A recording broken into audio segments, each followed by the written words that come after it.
Guys, আপনারা ভাবছেন 2025 সালের শেষের দিকে এসেও 2024 সালে 29 এপ্রিল লঞ্চ হওয়া IQ-Z9 টার্বো ফোনটিকে নিয়ে আমরা কেন কথা বলছি।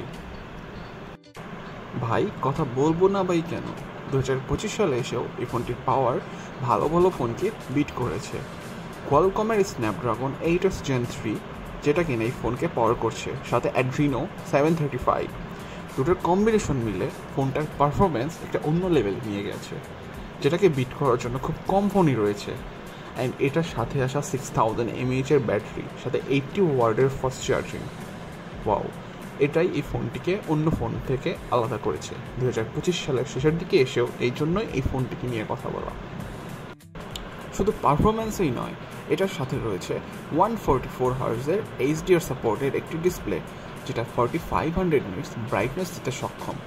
অ্যান্ড সাথে অ্যামোলেড তো আছেই। 1.5K এই ডিসপ্লেটি 453 OS হিসেবে ফোনটির সাথে থাকছে Android 14 অ্যান্ড Origin OS 4, যেটা কিনা এখন আপগ্রেড হয়ে Android 15 অ্যান্ড Origin OS 5 চলে এসেছে।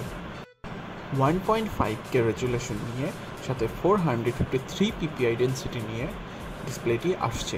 And higher touch response rate গেমারদের জন্য অনেক বেশি হেল্পফুল।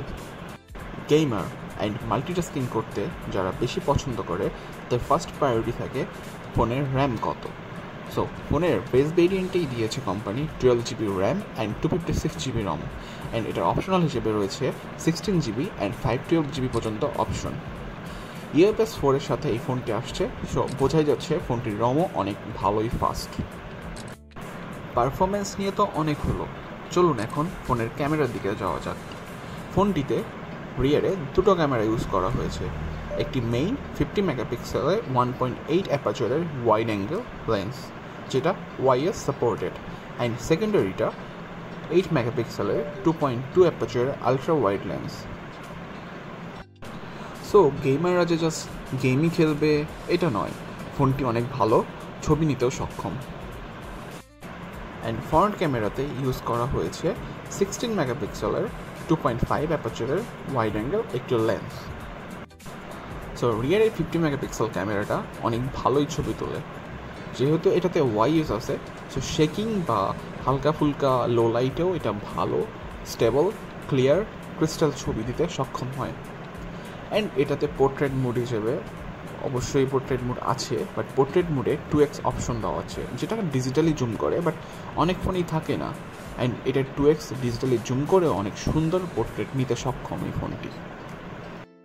রিয়ার ক্যামেরা সেকশনে কোনো কম্প্রোমাইজ করে না এই ফোনটি, কেন কি রিয়ার পিছের 50 মেগাপিক্সেলের ওয়াইড অ্যাঙ্গেল লেন্সটি 4K 60 FPS পর্যন্ত ভিডিও রেকর্ড করতে পারে, যেটা কিনা EIS অ্যান্ড YS দুটোই সাপোর্ট করে। অ্যান্ড ফ্রন্টে 1080p 30 FPS, যেটার ভিডিও কোয়ালিটিও যথেষ্ট সুন্দর। অ্যান্ড ফ্রন্টে 16 মেগাপিক্সেল ক্যামেরাটাও যথেষ্ট সুন্দর অ্যান্ড শার্প ছবি তোলে। যদিও একটা চাইনিজ ভ্যারিয়েন্ট ফোন, সো একটু আপনার স্কিনে হোয়াইটিশ অ্যান্ড একটু প্রিটাচ দেখতে পারবেন। যদি আমরা ফোনের ব্যাটারি ব্যাকআপ নিয়ে কথা বলি, তাহলে ফোনটিতে 6000 mAh ব্যাটারি অন্য ফোনের তুলনায় অনেক বেশি ভালো পারফরমেন্স করে। কেন কি এই রেঞ্জের ফোনে খুব কম ফোনই আছে যেটাতে 6000 mAh বিগার ব্যাটারি ইউজ করা হয়েছে। অ্যান্ড বিগার ব্যাটারি ইউজ করার সত্ত্বেও ফোনটির থিকনেস অনেক কম। অ্যান্ড ফোনটি 80 ওয়াটের ওয়্যার চার্জারের কারণে ফোনটি খুব দ্রুত চার্জ হয়ে যায়। সো এখন কথা হচ্ছে 2025 সালে এসে কাদের জন্য এই ফোনটা। সো গেমাররা চোখ বন্ধ করে এই ফোনটা নিতে পারেন, কেন কি আপনাদের জন্যই মূলত এই ফোনটা বানানো হয়েছিল। কেন কি 6000 mAh ব্যাটারির সাথে স্ন্যাপড্রাগন 8s Gen 3 প্রসেসর, যেটার কম্বিনেশন গেমারদের জন্য। অ্যান্ড আর একটা ওরিয়েন্টেড লোক আছে যারা হচ্ছে অফিস বয় অ্যান্ড নর্মালি যারা ডেইলি অনেক চলাফেরা করছেন, চার্জ যাওয়ার টাইম তাদের কাছে খুব কম। সো পুরো দিন চলার জন্য একটি লং লাস্টিং ব্যাটারি দরকার হয়। সো তাদের ক্ষেত্রে 6000 mAh ব্যাটারি অনেক ভালো পারফর্ম করবে, অ্যান্ড এটা অনায়াসে পুরো দিন আপনাকে সার্ভিস দিতে সক্ষম। অ্যান্ড তার সাথে যদি আপনার কখনো চার্জের ঘাটতি মনে হয়, আপনি খুব দ্রুত চার্জ করে নিতে পারছেন, কেন কি এটার সাথে 80 ওয়াটের ফাস্ট চার্জিং থাকছে। তো ফাস্ট চার্জিং সাপোর্ট থাকার কারণে আপনার ফোনটি তো বড় একটি ব্যাটারি থাকছেই, তার সাথে আপনার চার্জ সামহাও যদি কখনো দরকার পড়ে আপনি খুব দ্রুত চার্জ করেও নিতে পারছেন। ফোনটির ডিসপ্লে 1.5K ক্রিস্টাল ক্লিয়ার হওয়ার কারণে যারা মুভি ওয়াচ করেন অনলাইনে মোবাইল ফোনে, অ্যান্ড যারা ইউটিউব স্ট্রিমিং করতে বেশি পছন্দ করেন, লাইক যারা সারাদিন রিলস স্ক্রোল করতে থাকেন, তাদের জন্য ফোনটি অনেক বেশি ভালো হবে, বিকজ ব্যাটারি ব্যাকআপও দিবে and HDR supported. So 14500 nits brightness HDR-ই তো সাপোর্ট করবে। সো ফোনটি তাদের জন্য অনেক ভালো হবে। সো 30,000 টাকায় 2025 সালের শেষের দিকে এসেও ফোনটি নেওয়া ওয়ার্থ ইট, কেন কি এটার থেকে বেটার গেমিং এক্সপিরিয়েন্স অন্য কোনো ফোন এই বাজেটে দিতে পারবে না।